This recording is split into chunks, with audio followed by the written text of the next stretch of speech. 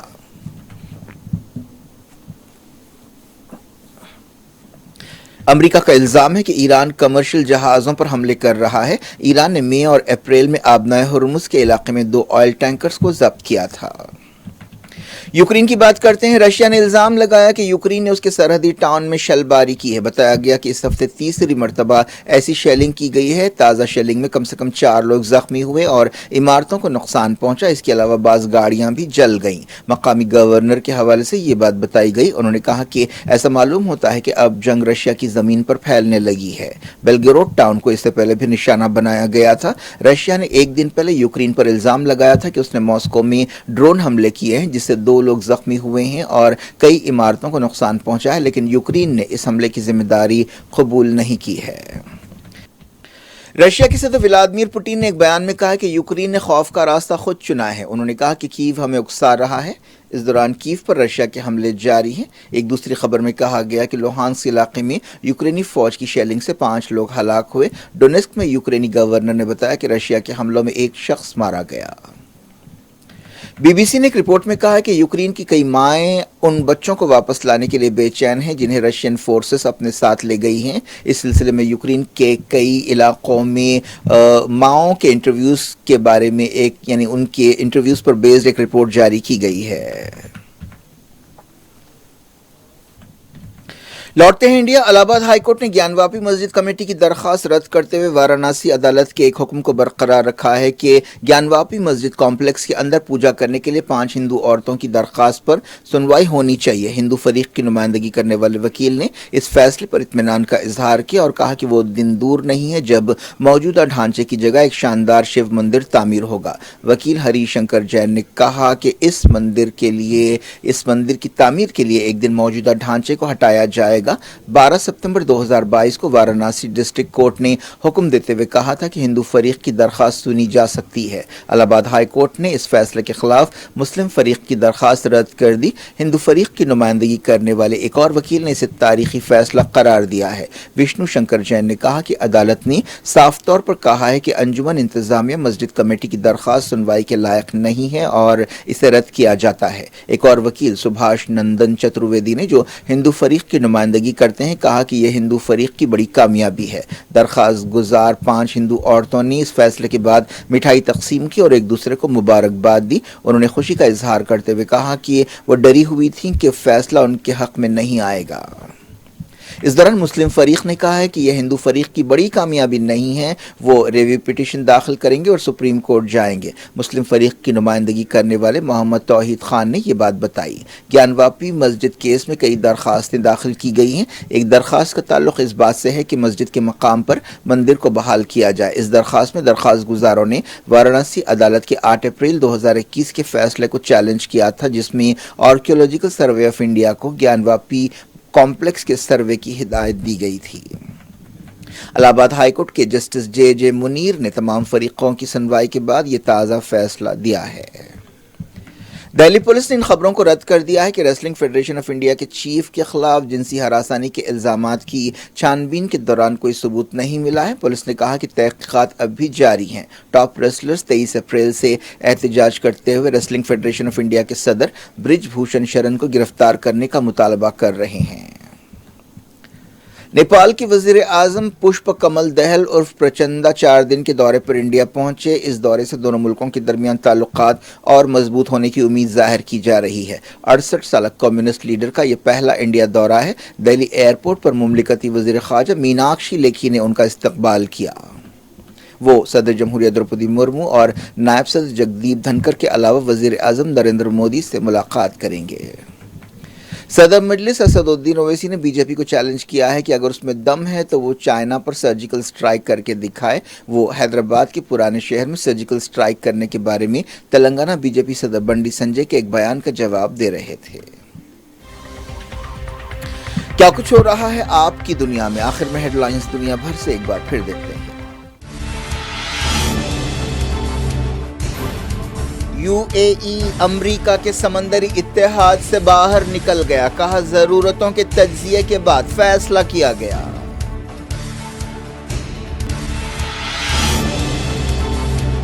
ایران نے hyper sonic missile کے تجربے مکمل کر لیے، کسی بھی ڈیفنس سسٹم کو چکما دے سکتا ہے۔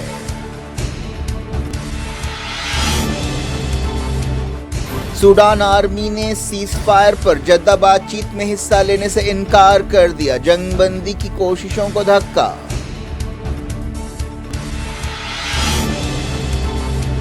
لبنان میں سیریا سرحد کے قریب دھماکہ، پاپولر فرنٹ آف فلسطین کے 5 ارکان جاں بحق، تنظیم نے کہا جواب دیں گے۔ نابلس کے قریب گاؤں میں یہودی آباد کاروں کے حملے، 10 فلسطینی زخمی، مسجد اقصی کی ایک بار پھر بے حرمتی۔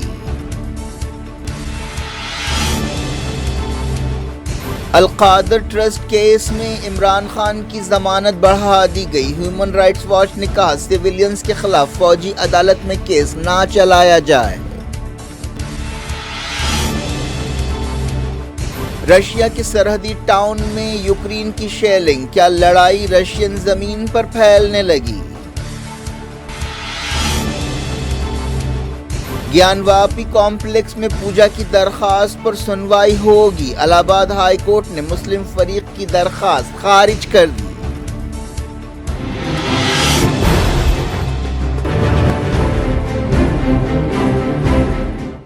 یہ تھی آج کی خبریں، شجیع اللہ فراست کو دیں اجازت اور اپنا بے حد خیال رکھیں۔ اللہ حافظ۔